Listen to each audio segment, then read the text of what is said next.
So let's just go back to the basics. So many times I gear my podcast to a little bit more advanced, or at least people that are in the, problem aware stage that I always hear in my business groups. You guys know you have a problem, right? You know that something is going on. So let's go back to the problem aware stage where you know what's going on. You know there's something going on. You just don't know what it is.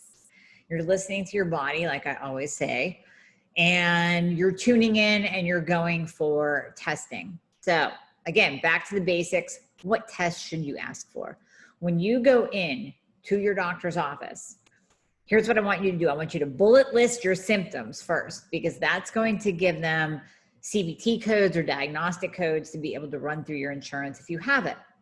And then I want you to ask for TSH, free T4, free T3, reverse T3, and the TPO and TGA antibodies. So let me break those down and tell you what those are. And of course, you can always grab the entire list from my lab and symptom checklist. We'll link to that in the show notes. That will also give you the optimal ranges for each, but we're going to go over those right now. TSH is thyroid stimulating hormone. It is released by the pituitary. So the hypothalamus talks to the pituitary talks to your thyroid. If it senses that there is not enough thyroid hormone being made by the thyroid, it'll poke it. It'll wake it up. It'll say, hey, buddy, you got to get up and do your job. So pituitary sends out thyroid stimulating hormone. So TSH is not a thyroid hormone. It is a pituitary hormone. And it nudges the thyroid gland to make more thyroid hormone. Now, what are those thyroid hormones? Free T3 and free T4. T4 is inactive. It's your storage. It's the vault. That's where your thyroid hormone is stored. You don't have receptor sites on your cell for T4. T3 is the active thyroid hormone. That's where your receptor site is on the cell. It's for T3. T3 comes in and connects to that receptor site on your cell, and that's what activates the cell.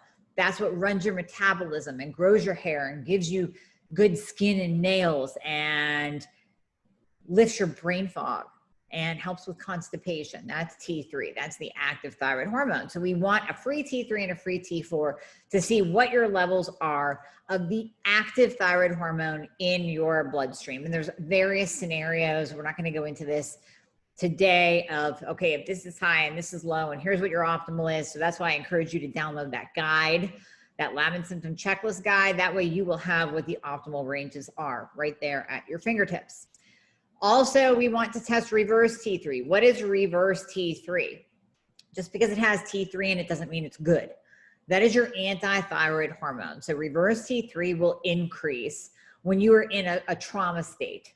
So if you're in the ICU, if you're in the ER, your reverse T3 will go up because it's your body's survival mechanism to shut down all processes that don't need to be going on right now because we need you to survive, because you're in a trauma, you're dealing with an injury. But we don't want your reverse T3 elevated. I mean, that's great for keeping you alive, but we don't want you walking around with an elevated reverse T3 because your metabolism will be in the basement.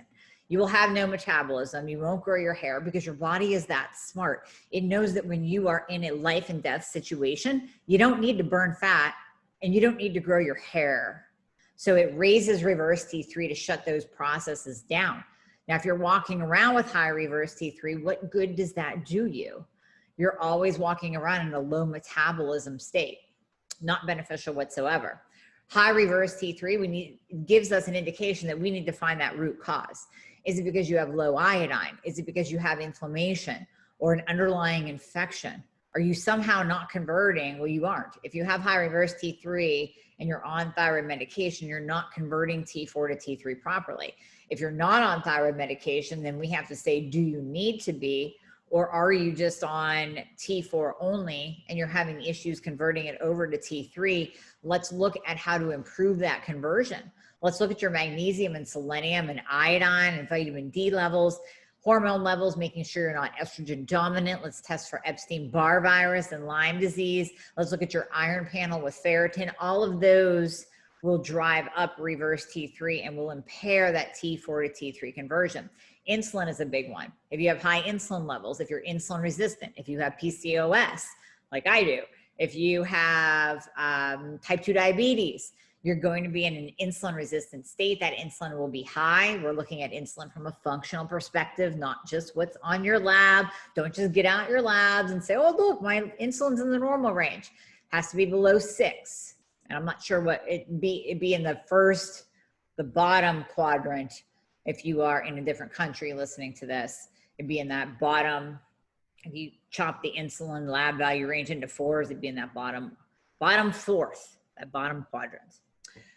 So that is insulin that we look at too, that drives up reverse T3. And then you want TPO and TGA antibodies. So thyroid peroxidase antibodies and thyroid globulin antibodies. Those 2 tests for Hashimoto's. Since 95% of all hypothyroidism is Hashimoto's, we want to test both of them. I've seen many, many people only have one of them tested.